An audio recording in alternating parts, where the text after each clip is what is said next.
Muy buenas tardes, Arnaldo Otegi, coordinador general de H. Bildu. Gracias por recibirnos en Euskadi. Es un placer y por conceder esta entrevista a público. En 2018 ustedes apoyaron la moción de censura contra Rajoy en el Congreso de los Diputados. Bueno, para frenar la deriva autoritaria del Partido Popular y para frenar la corrupción, que en ese momento fue el argumento de mayor peso. Estaban dispuestos a abstenerse, además, tras el 28 de abril, en el caso de que hubiera un pacto Partido Socialista y Unidas Podemos, como Esquerra Republicana o Partido Nacionalista Vasco. ¿Cómo valora el fracaso de esas negociaciones? Bueno, nosotros en aquel momento hicimos una lectura de la situación que creo que se mantiene en términos estructurales, sobre la realidad del Estado y la realidad del mundo, ¿no? Y entonces, bueno, observamos determinados fenómenos y determinadas tendencias e inercias que se mantienen. Y una es la deriva hacia el autoritarismo, en un modelo capitalista salvaje que está poniendo en riesgo el planeta, etcétera.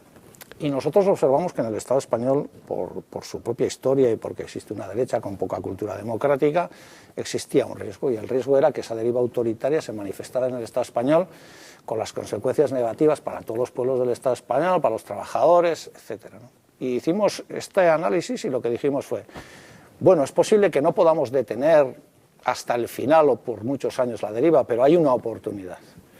Y hay que darle al gobierno del Estado una oportunidad y decirle, usted tiene oportunidad de hacer otro tipo de cosas, de solucionar los problemas en términos democráticos, de solucionarlos de manera acordada, etcétera. Y entonces apoyamos la moción contra Rajoy y dijimos, además en campaña electoral, nos comprometimos a frenar a la derecha y dar paso a un gobierno, digamos, de progreso. Desde mi punto de vista, desde el inicio de las negociaciones, el Partido Socialista no tenía ninguna intención de hacer un gobierno de coalición, por múltiples razones, entre otras probablemente porque a la señora Merkel no le gustaría mucho un gobierno con Podemos dentro y seguramente al IBEX 35 tampoco, pero al mismo tiempo, desde nuestro punto de vista, Podemos cometió un grave error. Y cometió un grave error porque tuvo en la mesa una oferta, por muy limitada que fuera para ellos, pero que era una oferta que no le gustaba al Partido Socialista. Y desde nuestro punto de vista, al final el debate se convirtió en que había vetos, en que uno quería ministerios. Entonces, el debate fundamental era, frente a la involución posible en el Estado, frente a la crisis que puede venir y frente a problemas estructurales como el catalán o el vasco, tú tienes dos opciones. Una es abrir un KitKat que pueda procurar algún tipo de solución, o dar paso a unas nuevas elecciones. ¿Y qué es eso? Barajar las cartas otra vez y darle la posibilidad a la derecha de que acceda al poder. Y entonces eso nos parece de una gravísima irresponsabilidad. Y repito, nosotros tenemos claro que Sánchez quería elecciones desde el inicio, pero nosotros teníamos claro que Podemos debía haber jugado desde nuestro punto de vista, lo decimos con todo el respeto, desde otra manera. ¿Cree que es factible después del 10 de noviembre de las elecciones? Yo creo que no. Yo creo que no. Yo creo que sé que hay sectores en Podemos que piensan que eso es factible, pero yo creo que eso no va a ser factible y ojalá me equivoque. Yo creo que no es factible porque Pedro Sánchez ya está haciendo una campaña en la que manifiesta con claridad cuáles son sus prioridades, ¿no? Y yo repito, la prioridad en el Estado ahora mismo es hacer frente al problema de Catalán, que al final es el problema nacional, que es al final el problema de la vertebración territorial, y probablemente hacer frente a una nueva crisis económica, una nueva recesión. Y esto va a llevar al IBEX y a los poderes reales del Estado a forjar un gobierno con pactos de Estado.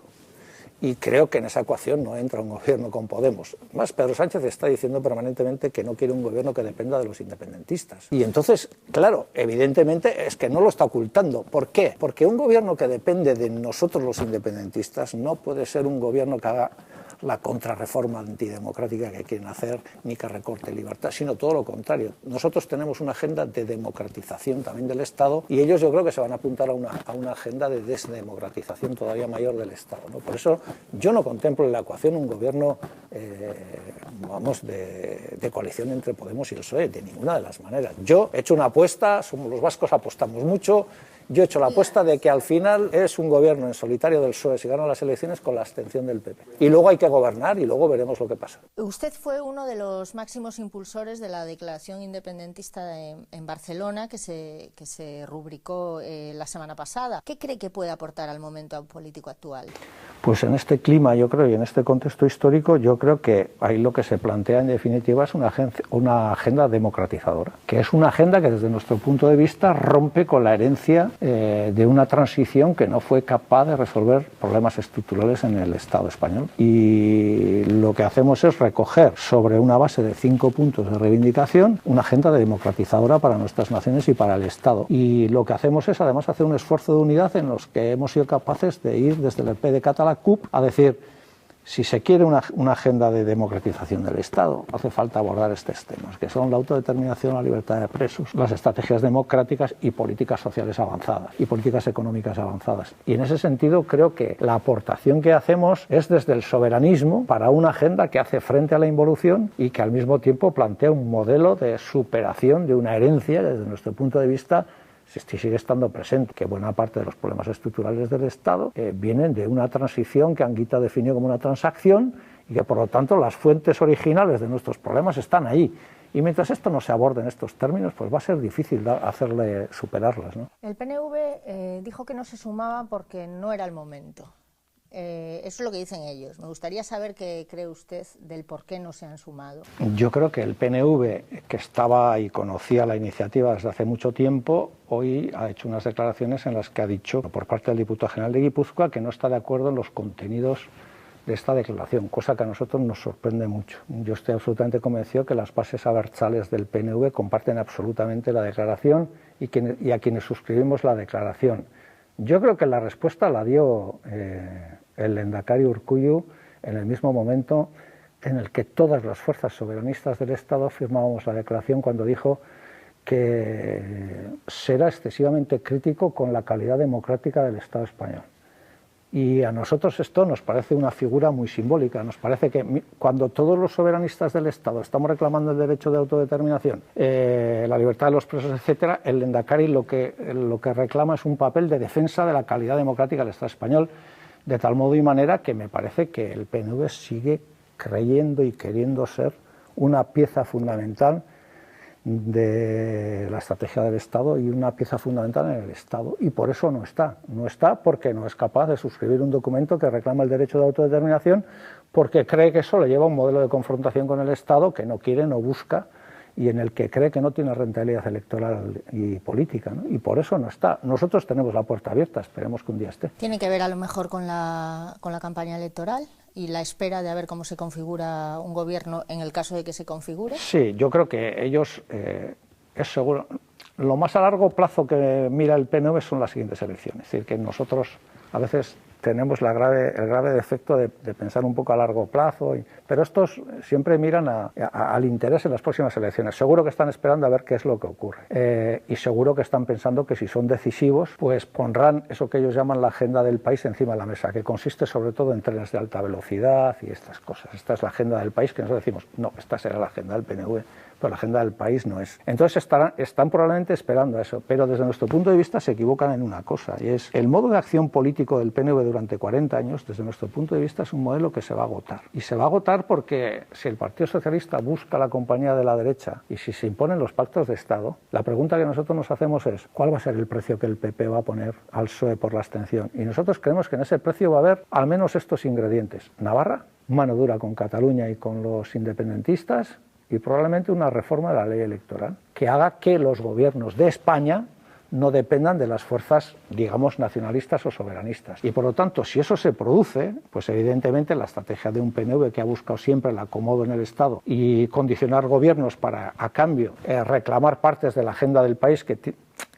la dificultad del PNV es que confunde la agenda del país con la agenda del partido, pero yo creo que ahí es cuando yo creo que va a tener una real dificultad. Yo creo que ahora todavía siguen esperando a que puedan ser decisivos en un gobierno que ya veremos de qué lado cae, ¿no? Y de que sus votos sean decisivos, según ellos, para reclamar la estabilidad institucional, que es lo que han dicho, ¿no? Bueno, la sentencia contra el Procés ha agravado la crisis en Cataluña, pero además ha impuesto mayor dureza en la respuesta del Gobierno en funciones. ¿Qué futuro le vaticina esta estrategia si no se consigue, como decimos, un gobierno progresista que baje un poco el suflé de la dureza del gobierno? Yo creo que hay un interés por parte de algunos sectores en el Estado de cronificar el problema, no solucionarlo, sino cronificarlo. Y yo creo que este es el interés por parte de sectores muy importantes. Nosotros estamos haciendo una lectura porque ha habido una tendencia a hacer lecturas en términos jurídicos de la sentencia y nosotros queremos hacer una lectura en términos políticos. Desde nuestro punto de vista, ¿qué ha ocurrido en el Estado? El Estado, desde nuestro punto de vista, tenía conformada una arquitectura para hacerle frente a la violencia armada en el País Vasco. Y tenía una arquitectura muy bien diseñada, que iba desde el empleo de la tortura o la guerra sucia a la Audiencia Nacional, legislaciones de excepción, ilegalizaciones de partidos, etcétera, encarcelamiento de dirigentes políticos. Desde el punto de vista de esa estrategia, cuando desaparece la acción armada de ETA, o la lucha armada de ETA, o la violencia de ETA, el Estado se encuentra con que va a tener enfrente, tanto en Cataluña como en el País Vasco, estrategias de corte pacífico y democrático, y no está preparado para hacer frente a eso. ¿Qué es lo que está haciendo ahora? Acomodar de manera casi mimética esa estrategia a lo que está ocurriendo en Cataluña. Y ahora necesitan hablar de violencia porque ahí es donde se encuentran cómodos, ¿no? Y creo que la lección que hay que extraer es el Estado, frente a las demandas democráticas de Cataluña o del País Vasco, de Galicia en su caso, ¿qué estrategia va a poner en marcha? Pues ya sabemos lo que va a hacer. Va a aplicar la guerra económica, va a tratar de que las empresas se vayan del país, va a aplicar el 155 y por lo tanto va a dejar sin instrumentos de autogobierno al país que ose digamos, poner en cuestión la Sagrada Unidad de España. Va a utilizar la represión y ahora le han puesto la guinda al pastel y además te vas 13 años a la cárcel. Antes porque supuestamente eras un terrorista y ahora porque pones urnas. Y ahora, bueno, tomar el aeropuerto del Prat, pues es terrorismo, mientras todo el mundo aplaude en Hong Kong la toma de los aeropuertos, porque los manifestantes llevan la bandera a Estados Unidos y enfrente está la República Popular China, ¿no? Entonces, bueno, en este contexto nos movemos y entonces yo creo que el Estado lo que está haciendo es afinar, entre comillas, de manera muy burda, una estrategia de contención que no le va a funcionar porque hay 2,5 millones de personas que piensan hacer y piensan de otra manera, ¿no? Y lo van a manifestar en términos democráticos, me da a mí la impresión, y frente a eso no hay solución. Y probablemente hay más personas que no son independentistas que también apoyan esa estrategia. No se trata solo de independentismo en Cataluña. Es que yo creo que ya estamos en una fase histórica en la que ya el problema no es independencia en sí o independencia no, sino ya es autoritarismo, democracia, es 155 autodeterminación, es modelo neoliberal, recortes o modelos progresistas de políticas desavanzadas. O sea, creo que estamos llegando a una situación en la que realmente lo que se dirime y lo que está en juego ya es, bueno, si tú estás dispuesto no a vivir en un modelo autoritario de gobernanza o tú quieres construir sociedades más iguales, más libres, más democráticas, más horizontales, y creo que eso lo que va a hacer es que una buena parte de la gente que no es independentista, pues evidentemente pues, se incline por favorecer procesos que le lleven a vivir en un estado de mayor calidad, ¿no? Y creo que el proceso por la República en Cataluña ha demostrado eso, ¿no? O sea, cosa que a nosotros nos ha sorprendido, porque nosotros como abertzales pensábamos que para ser independentista había que ser abertzale, y no. Y se puede ser independentista no siendo abertzale, siendo español, siendo canario, siendo filipino. ¿Por qué? Porque al final la gente lo que está viendo es que, bueno, la independencia puede ser un instrumento para cambiar las cosas y construir sociedades mejores, ¿no? Y yo creo que esta es la apuesta en Cataluña y aquí también. Usted ha participado en negociaciones lo suficientemente complejas, como el fin de ETA, como para conocer entresijos que seguramente se nos escapan al resto. Salvando, por supuesto, las distancias con Euskadi, porque son dos temas absolutamente distintos. ¿Cómo abordar una negociación en Cataluña? Estamos a tiempo. ¿Por dónde empezaría Arnaldo Otegi? Bueno, yo empezaría por sentarme, esta campaña que se ha hecho me ha parecido magnífica de siéntate y habla, ¿no? A mí esto ya, que es una cosa elemental y primaria, me parece que sería interesante, ¿no? Que por lo menos habría una voluntad de sentarse y hablar. Bueno, hay un problema, no se va a resolver sin hablar, vamos a hablar. Que se hable sin límites, sin condiciones. Bueno, que se hable de todo. ¿Cuál es la solución final? Al final a mí me parece que es que la gente va a tener que decidir en una urna votando.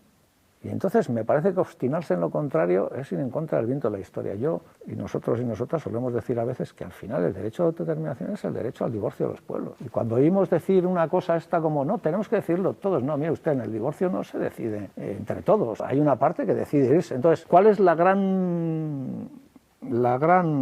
gran obstáculo que nosotros observamos y que a veces hacemos esta reflexión, ¿no? El problema es que nuestras soluciones son sus tragedias. O sea, lo que para nosotros es democrático es, oiga, yo quiero votar y me quiero ir de un Estado que no, pero no tengo nada contra el pueblo español, pero eso es para una buena parte de la sociedad española y es una tragedia. Entonces, ¿cómo en una mesa se puede llegar a alcanzar un acuerdo cuando ese acuerdo es muy satisfactorio para unos y una tragedia para los otros, ¿no? Pues esto es lo difícil. Pero a mí me da la impresión de que al final la solución va a pasar por un referéndum pactado y que esto llegará, tardará más o tardará menos. Cuanto más tarde, peor. Y yo creo que, de momento, a mí me parecería ya un paso evidente decir, oiga, nos vamos a sentar y vamos a hablar. Y vamos a darnos tiempo. Y vamos a solucionar ahora el tema de los presos también, en el caso catalán también nosotros tenemos ese problema, porque si no esto se va a ir agravando, se va a ir enconando y al final pues tratar de cronificarlo sin buscarle soluciones no es una buena receta. ¿Sería necesaria una mediación? Gabriel Rufián proponía el otro día el nombre del expresidente Zapatero. Bueno... ¿Usted tiene algún nombre en mente? A lo mejor usted mismo. No, yo creo que yo sería de parte. Entonces el Lehendakari ha dicho muchas veces que él se ofrecería de intermediario, pero sí. Yo no me puedo ofrecer de intermediario porque yo estoy a favor de la independencia de Cataluña. Entonces quiero ser honesto con eso, no quiero. Pero sí que me parece que puede haber figuras que pueden abordar esto desde un punto de vista mucho más dialogante y mucho más constructivo, ¿no? Yo creo que la mediación es una buena inversión. Y creo que el que haya gente que facilite los diálogos, a mí me parece que está bien. Y bueno, nosotros en su día tuvimos una experiencia con determinadas organizaciones de carácter internacional que ayudaron mucho y por lo tanto me parece que en una mesa donde las pasiones están tan desatadas, alguien con la mente un poco más fría desde fuera, desde la distancia, ¿no? Que pueda poner un poco en valor las posiciones de unos y de otros, pues me parece que sería interesante. Lo que pasa es que no le veo al Estado en condiciones de... Bueno, se intentó, ¿no? Hubo la vicepresidenta pronunció la palabra mediación y se le vino media España encima. Sí, porque yo creo que... Y luego hay una cosa que yo suelo recomendar a todo el mundo y es, el diálogo de verdad va a ser discreto. No voy a decir que es secreto, pero va a ser discreto. Yo no creo que se solucionen los problemas en una mesa con luz y taquígrafo y sobre todo si los medios estáis en medio. ¿Por qué? Si el proceso de negociación se hace público, cada una de las partes tiene que vender a su parroquia qué es lo que está haciendo. Y esto tiene un problema, que es que el Estado va a decir, no estoy hablando de la autodeterminación, y yo voy a decir, estamos tratando el tema de la autodeterminación. Con lo cual, ahí surge un problema y un obstáculo, porque entonces cada uno trata de vender una versión. Yo la recomendación que hago es mediación internacional o mediadores, sí, diálogo discreto también. Y luego tiene que haber un diálogo público, probablemente entre gobiernos, que tampoco descarto, pero me parece que la discreción es lo más importante. Cuando uno dice que va a aportar un mediador internacional y lo dice públicamente, se acabó la propuesta, porque evidentemente pues esto no funciona así y nosotros la recomendación que hacemos a todo el mundo es, mira, esto no va a funcionar así. Ni creo que nunca os vais a sentar en una mesa unos y otros habiendo puesto los puntos antes de manera pública. No, yo creo que empecemos por decir hay que hablar y empecemos por decir hay que hablar de todo, sin límites. Esta es mi recomendación, pero bueno, yo respeto escrupulosamente lo que digan. Usted conoce bien esos procesos, además de una etapa, diría que más compleja que la que hay ahora, ¿no? Más compleja. Usted también en su día participó, digamos, del apoyo a la violencia armada para lograr la independencia de Euskadi. ¿Y cree que Cataluña se encamina a ese contexto, puede encaminarse en algún momento? Creo y deseo que no. Y creo que sería, desde mi punto de vista, una grave equivocación. ¿Qué mensaje le daría a quienes tal vez se lo estén planteando? Sí. Que me consta que sí. Yo creo que, siendo absolutamente respetuosos y entendiendo que esto no se despeja diciendo hay una pandilla de descerebrados que de repente les da por hacer cosas. De esto no es así. Yo creo que en Cataluña se ha producido un fenómeno que también a nosotros nos ha sorprendido, ¿no? Hay un sector de gente que ha vivido una situación de represión muy importante, que ve como una estrategia de carácter pacífico y democrático acaba con 100 años de cárcel y que considera que tiene que protegerse de esa represión utilizando otros instrumentos, como pueden ser pues, las cosas que han pasado en Barcelona. Esto puede ser hasta bastante comprensible, porque luego sí que hay una cierta tendencia a sobrevalorar la violencia.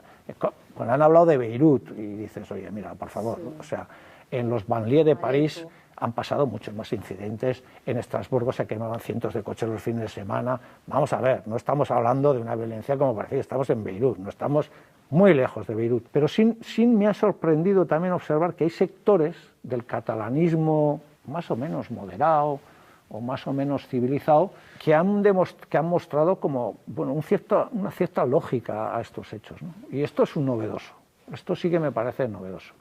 Pero creo que el independentismo está claramente a favor de las vías pacíficas y democráticas, en el documento lo ponemos. Creo que lo importante son las manifestaciones masivas y las manifestaciones de carácter pacífico, y creo que sería un regalo para el Estado que el Estado podría ir por las cancillerías del mundo diciendo el problema catalán se ha convertido en un problema de orden público y un problema de violencia, ya no hay un problema político, que es lo que trataron de hacer aquí durante muchas décadas. Creo que eso sería una equivocación, pero lo digo con todo el respeto del mundo. Más allá de su visita a Barcelona, la semana pasada entiendo que mantendrá contactos con dirigentes o sectores del independentismo catalán. ¿Qué le trasladan? ¿Hay preocupación por la división, sobre todo, inevitable y subyacente, pero ya en el exterior, entre Junts pel Cat y Esquerra Republicana? Yo creo que ahí hay, que puede ser hasta cierto punto lógica. Nosotros hemos suscrito una alianza estratégica con Esquerra Republicana, ¿no? Sí. Y hasta cierto punto creo que es normal que exista también una pugna por la hegemonía electoral y por la hegemonía social, ¿no?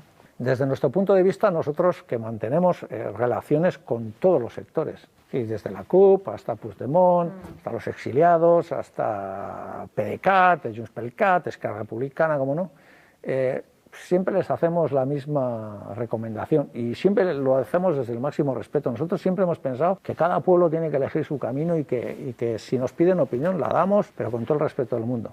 Siempre le decimos una cosa, es sobre todo unidad. El Estado va a buscar la división de las fuerzas independentistas. Es normal, yo haría lo mismo. Entonces lo que les decimos es sobre un programa, sobre una hoja de ruta, sobre una estrategia, hay que buscar la máxima unidad posible. Yo creo que el independentismo catalán se sorprendió de la respuesta del Estado. Nosotros no nos sorprendimos. Es más, les dijimos, esto va a pasar. Tú no puedes pensar que vas a llevarte un trozo del territorio del Estado y sobre todo 250.000 millones del PIB y que esto va a ser una cosa en la que el Estado va a colaborar con agrado, menos el Estado español. Entonces yo creo que ellos se llevaron una gran sorpresa porque entendieron que una estrategia de carácter pacífico y democrático no facilitaba una agresión por parte del Estado de este tipo. Creo que ahora ya son muy conscientes del coste que supone seguir con el proceso. Y lo están pagando. Y ya hay decenas de presos. Sí. Y claro, esto ya es una realidad que se va a imponer, ¿no? Entonces nosotros lo que decimos es, existe el conflicto se mantiene, hay que tratar de gestionarlo de manera inteligente, hay que tratar de que no trasvase las vías pacíficas y democráticas y hay que seguir perseverando una y otra vez, apelando al diálogo y planteándole al Estado, sobre todo delante de la comunidad internacional, la necesidad de sentarse y hablar, ¿no? Yo creo que esa es la impresión que tienen ahora mismo todos. Luego tiene sus diferencias, como es lógico, sobre cómo hay que hacer, qué estrategia hay que seguir, etcétera, pero me parece que yo he visto desde fuera y con todos los respetos, cuando uno ha alcanzado esa fase del proceso de maduración y de desarrollo, la clase política también tiene una gran responsabilidad, ¿no? Y entonces yo creo que tiene la gran responsabilidad de ponerse de acuerdo, de mantener la unidad y de seguir hacia adelante, pues digamos, en la medida de sus posibilidades. Creo que va a ser así, además. Yo creo que, yo lo he dicho más de una vez, para mí es un fenómeno irreversible, ¿sabes? Es decir, lo puedes contener, puedes aplicar el 155, algunos hablan de estado de excepción, yo sé qué cosas. La pregunta es, bien, usted aplica el 155, ponga el estado de excepción, meta 1000 presos. ¿Y cómo se sale de eso? ¿Con qué oferta? Con volvemos al Estatuto de Autonomía. No, esta es la última fase. Si tú haces eso, ya no hay más salida de la independencia de Cataluña. Y esto es lo que el Estado, creo que alguien en el Estado debería de pensar, pero no sé si lo hacen. Supongo que alguien habrá, otra cosa es que lo diga, y además en plena campaña electoral es más complicado, ¿Cree que el presidente Torra está gestionando bien su papel? A mí el presidente Torra me parece una persona honesta. Y en estos tiempos líquidos, y en estos tiempos en los que, bueno, nosotros venimos de una cultura marxista, de compromiso, de principios, bueno, ya encontrarse con una persona honesta a mí en la política me parece fantástico. El señor Torra es una persona que nunca pensó que iba a ser presidente de la Generalitat, no tenía esa ambición. Y entonces en un momento determinado, por compromiso con el país, acepta este reto. Y lo que dice es, yo vine aquí a hacer la República. Y entonces creo que yo le tengo el máximo de los respetos. Si luego ella gestiona bien o gestiona mal, yo ya esto lo dejo a criterio de las fuerzas políticas catalanas. Bueno, a mí me parece una persona honesta. Por ejemplo, me parece un escándalo que se diga que Quim Torra no condena la violencia. Es que ya hemos llegado a ese extremo. Y que cuando lo hace con la boca pequeña. Y dices, oye, pero entonces, ¿qué tiene que hacer? Delante de un crucifijo y la Constitución española a jurar. Vamos a ver, Quim Torra está en contra de las estrategias violentas, lo ha estado toda la vida.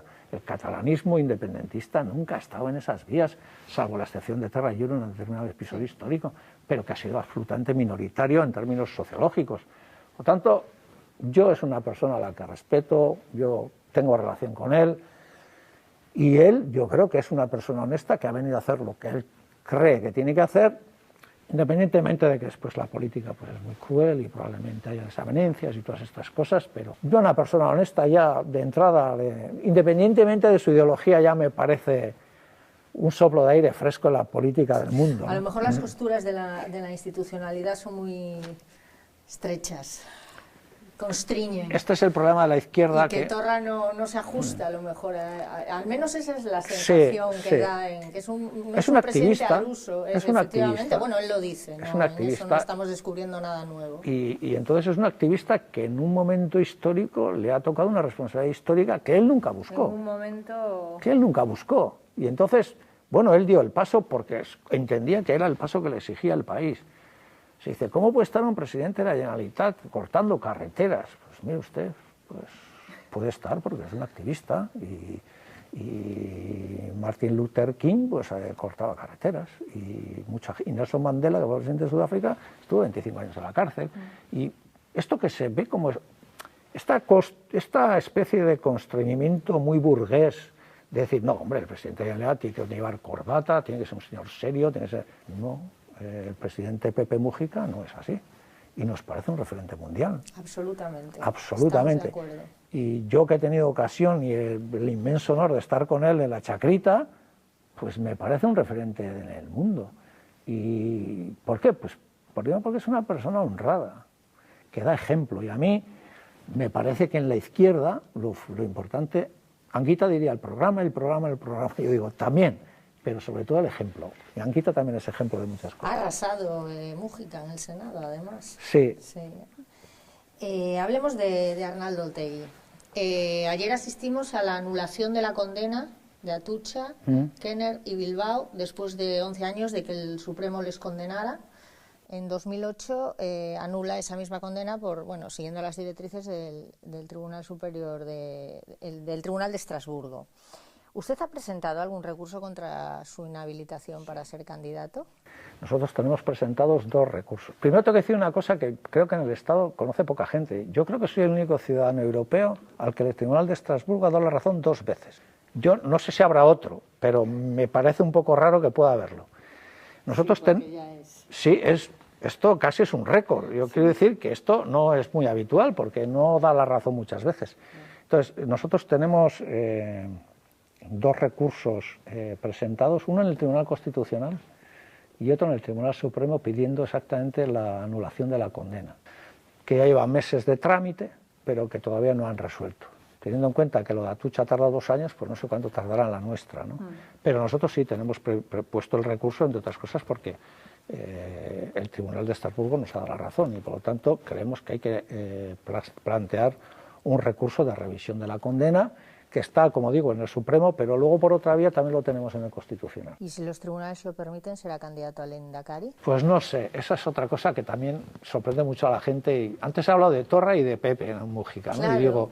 Y digo, bueno, yo no tengo un especial interés ni una especial ambición en ser Lehendakari si la gente me votara, ¿no? Pero yo lo que digo es, si tengo la posibilidad, bueno, tendremos todo el equipo completo. Y entonces la gente decidirá, y nuestra gente decidirá qué es lo que quiere hacer, y en función de eso, bueno, yo siempre digo que representamos un proyecto colectivo y que al final pues la gente es importante, pero lo importante es el colectivo y que al final pues vayamos con un proyecto que pueda ser alternativa a un PNV que lleva gobernando este país. O sea que sí. No, bueno, esto lo va a decidir la gente.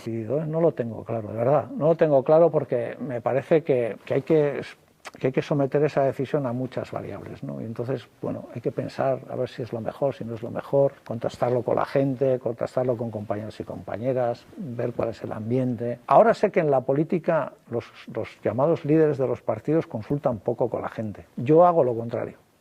O sea, y me parece que hacer eso te lleva a equivocarte muchas veces. Yo creo que hay que hablar con la gente que tiene experiencia, con la gente que ha compartido contigo un camino, con la gente de la calle y decir, bueno, ¿cómo ves esto? Si tú haces eso, igual te equivocas, pero te equivocas con la gente. Si lo haces habitualmente, te vas a equivocar mucho menos. Y me da la impresión de que la política, sobre todo en la izquierda, necesita hacer mucho eso. Entonces yo me someteré a lo que diga la gente. Yo voy a estar donde quiera la gente. ¿Se lo han pedido? Hay gente que individualmente te dice en la calle y te pregunta esto y te dice tienes que ir y tal. Y dices, pero lo importante no es esto, lo importante es que presentemos un proyecto y que presentemos tal. Sí, ya, pero te lo juro que no lo tengo nada claro, ¿eh? No lo tengo ni pensado, ni me preocupa en estos momentos. Aparte que tenemos una magnífica candidata Lehendakari que lleva 4 años dando el callo, que además proviene de la televisión, y me parece que no es el debate en estos momentos. Usted ha puesto en su día por el diálogo y el fin de la violencia terrorista, participando además activamente en la etapa que fue la del presidente Zapatero. Sí. ¿Usted ha entrado alguna vez en contacto con víctimas de ETA o viceversa? ¿Se ha puesto en contacto con usted? Sí. ¿Y qué le ha supuesto la experiencia? Yo he estado con, no voy a decir muchas, pero con víctimas de la violencia de ETA. A mí me ha supuesto una experiencia constructiva, dura, muy dura en ocasiones, porque al final, bueno, uno hace muchos análisis políticos y tal, pero al final, bueno, las emociones están ahí, somos seres humanos, tenemos emociones, pero a mí siempre me parece una experiencia constructiva. Y con las víctimas que yo he estado, que han sido varias, no hablan en los términos que hablan determinadas asociaciones. Es decir, no, quizás sea minoría, no lo sé, yo no lo creo, pero yo creo que las víctimas lo que plantean es, bueno, necesitan saber qué pasó, por qué pasó, necesitan reparación, necesitan memoria, y nosotros siempre hemos dicho que estamos dispuestos a contribuir a eso, ¿no? Pero es una experiencia dura, pero yo creo que hay que pasar por esa experiencia. O sea, yo creo que nosotros tenemos que hablar con las víctimas, sin lugar a dudas, y yo creo que es una experiencia en la que las dos partes sale probablemente mejor persona y probablemente quizás entendiendo un poco mejor a la otra parte, ¿no? ¿Ha planteado usted internamente algún cambio de actitud perdón, por parte de la izquierda abertzale en torno a los ongietorris a presos de ETA? Mira, hay una cosa que, por ejemplo... ¿Cómo se gestiona eso? Sí, hay una cosa que lo hemos dicho públicamente, ¿no? Cuando el Tribunal de Estrasburgo tumba la doctrina Parot, sí, se produce la libertad de muchos presos. Sí. Nosotros pactamos con el Partido Socialista que no habría ningún ongietorri, y lo cumplimos. ¿Por qué?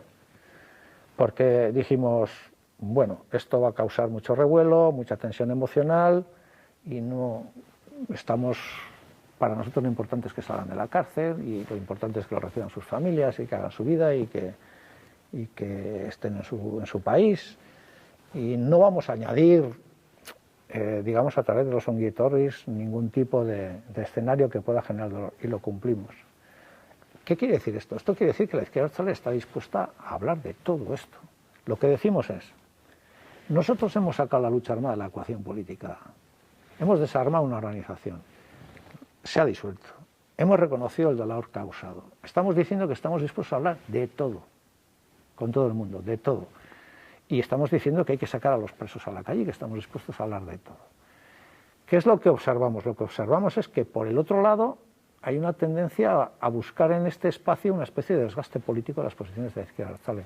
Y la pregunta que nosotros hacemos es, ¿quién ha hecho más que nosotros por la convivencia en este país en los últimos 10 años? Porque nosotros hemos hecho todo esto.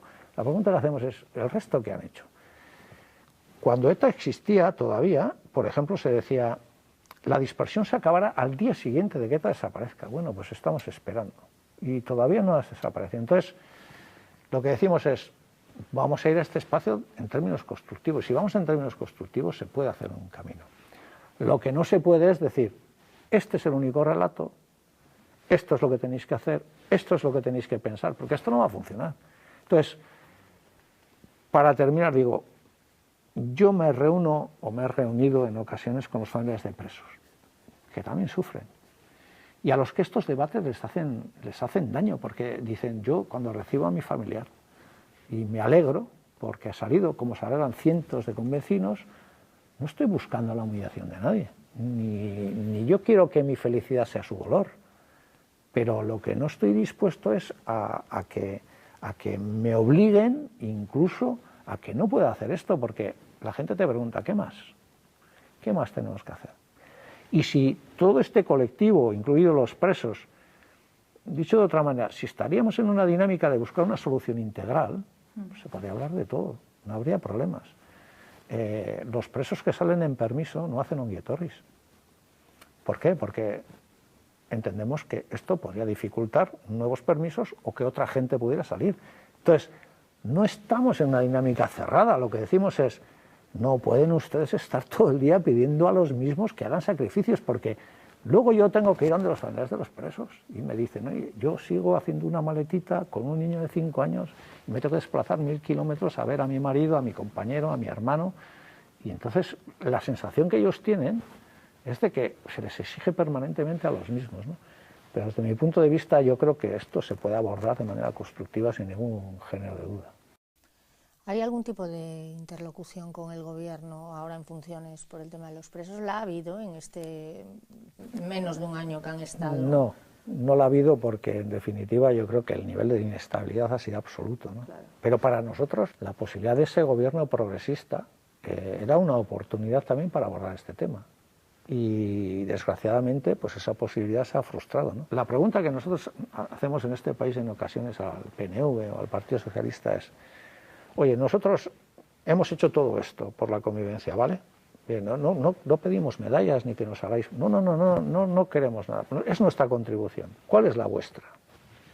Cuando la gente dice que un preso que ha pasado 27 años de cárcel ha pasado poco tiempo, la pregunta que hacemos es, ¿cuánto tiempo cree usted que tiene que pasar un preso en la cárcel? ¿Usted cree que los presos tienen que morir en la cárcel? ¿Usted cree que los presos enfermos no tienen que salir?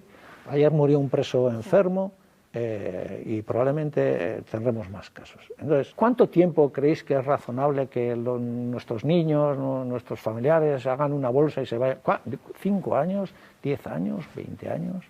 ¿Cuánto tiempo creéis que es razonable en términos políticos decir que el Estado no cumple el estatuto? Bien, pero es por saberlo. Por eso decimos, nosotros queremos una hoja de ruta que salgan los presos. ¿En cuánto tiempo? ¿En qué condiciones estamos dispuestos a abordarlo? ¿Cuál es la propuesta de la otra parte? Que se mueran en la cárcel, que no salgan jamás, que no salgan nunca jamás, porque les parece barato pasarse 30 años en la cárcel. Esto solo puede decir gente que no ha estado nunca en una cárcel. Y cuando nos retan a decir, oye, ¿cuánto tiempo pasó Galindo? Y está en la calle, porque estaba enfermo.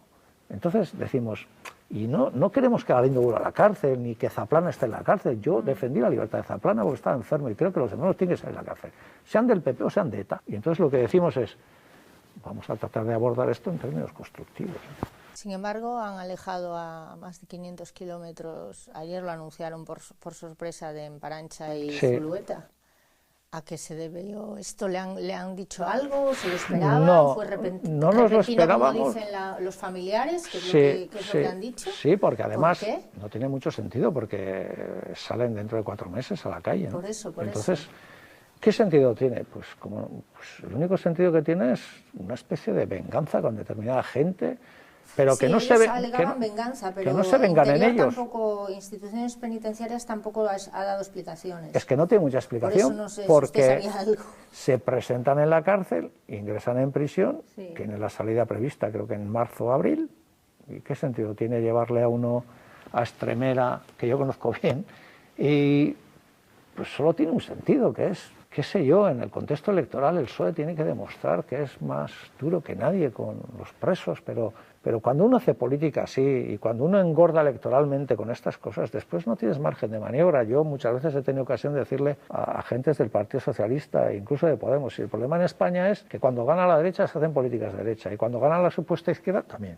porque tienen la capacidad de presión para no dejarte margen de maniobra. Entonces, ¿qué es lo que ocurre a veces? Yo creo que está pasando con el problema catalán. Y nosotros en prisión hicimos muchas veces esta reflexión. Cuando hay un conflicto, puedes tener carácter violento o no, y ese conflicto se convierte en arma electoral, en el estado donde se produce el conflicto no va a haber solución democrática. ¿Por qué? Porque hay intereses electorales. Ahora, ¿cuál es el interés? A ver quién es más duro con Cataluña, a ver quién es más duro con los presos, a ver quién es más duro con Arnaldo Otegi. Bueno, y en Israel, ¿qué es lo que pasa? Bueno, vamos a ver quién es más duro con los palestinos. Y entonces, claro, si tú sacas rédito electoral de eso, ¿quién se va a sentar en una mesa a negociar? Y ahora eso está produciéndose con Cataluña. Bueno, desgraciadamente, esta es la política en tiempos líquidos, ¿no? Y electorales. Y electorales. ¿Puede afectar a la coalición la crisis de Eusko Alkartasuna? No. ¿Con la dimisión de Misa? No, para nada. Desde nuestro punto de vista, este es un problema interno de este partido. Nadie de los dos sectores plantea salir de Euskal Herria Bildu, ni considera que Euskal Herria Bildu no es el instrumento. Sí tiene una diferencia en cómo relacionarse con Euskal Herria Bildu. Y nosotros esperamos y deseamos que lo resuelvan pues, lo mejor posible. Nos parece además que hay determinados, lo decimos con todo el respeto, ¿no? Pero que hay determinados debates que a la gente no le interesan. O sea, no sé, quiero decir que a veces perdemos un poco, desde mi punto de vista, la conexión con la realidad, ¿no? Bueno, estos debates no le interesan mucho a la gente, que probablemente en Eusko Alkartasuna sean, y son debates profundos sobre el modo de relación. Bueno, hay uno de los sectores plantea un modelo de relación más coalición que partido-movimiento. Nosotros no estamos ahí, consideramos que el tiempo de determinadas fórmulas ya no es el tiempo actual. Pero bueno, yo espero y deseo que al final se arreglen y que al final tomen una decisión que ya la han tomado y que estén pues en un proyecto de suma, porque lo importante desde mi punto de vista es que, bueno, nosotros al menos somos una izquierda, yo lo suelo decir en los mítines, que aprendió las tablas en la escuela, pero también aprendió la de sumar y multiplicar, porque algunos solo han aprendido la de restar y dividir, y entonces nos parece que es importante mantener esto, ¿no? ¿Qué expectativas tiene para el 10 de noviembre? Nosotros vamos a hacer un buen resultado electoral, estoy convencido de eso. ¿Y el independentismo? Todo. En general, yo creo que vamos a ser más diputados y diputadas independentistas en este Congreso que en el anterior, sin duda, porque creo, y igual es la expresión de un deseo, ¿no? Creo que CUP va a entrar. Las encuestas le dicen que sí, todas. Creo que el BNG va a entrar. ¿Va a volver? Lo que me parece un poco de justicia poética. Sí. Creo que el BNG se merece estar en el Congreso. Espero y deseo que esté. Nosotros tenemos prácticamente la pelea, sobre todo en Álava y en Navarra, y ahí vamos a jugarnos 2 diputados en un estrecho margen de votos. Y creo que, bueno, nosotros aspiramos a sacar a los 2 y ponernos con 5, pero yo creo que la horquilla va a ser esa, 4 o 5, ¿no? Y me parece que hay una alusión que estamos haciendo permanentemente en la campaña, que es decir, oye, nosotros hemos cumplido, os dijimos a qué íbamos, dijimos que íbamos a parar a la derecha, lo hemos hecho. Entonces lo que le estamos diciendo a la gente es, si no premias al que cumple su palabra y premias al que no la cumple, la va a volver a incumplir. Tenemos más información que hace 8 meses. ¿Por qué crees que si votas a los mismos y haces lo mismo, el resultado va a ser diferente? ¿Por qué crees que va a haber un gobierno de coalición de PSOE y Podemos cuando las elecciones se han producido? Precisamente porque no la ha habido. ¿Por qué piensas eso? Eso no va a pasar. Y entonces lo que decimos es, nosotros somos un valor seguro y un valor fiable. Decimos, oye, nosotros decimos lo que hacemos y hacemos lo que decimos. Nosotros nos equivocamos, como todo el mundo. Pero decimos, oye, nosotros vamos allí a defender la autodeterminación, a defender y a sostener políticas sociales progresistas, a parar a la derecha, a defender la autodeterminación y a buscar una salida para los presos. Entonces, esto es lo que vamos a hacer. Pues Arnaldo Otegi, muchísimas gracias por esta entrevista, por dedicarnos su tiempo y hasta pronto, espero. Muchísima suerte para el 10 de noviembre. Vale, muchas gracias.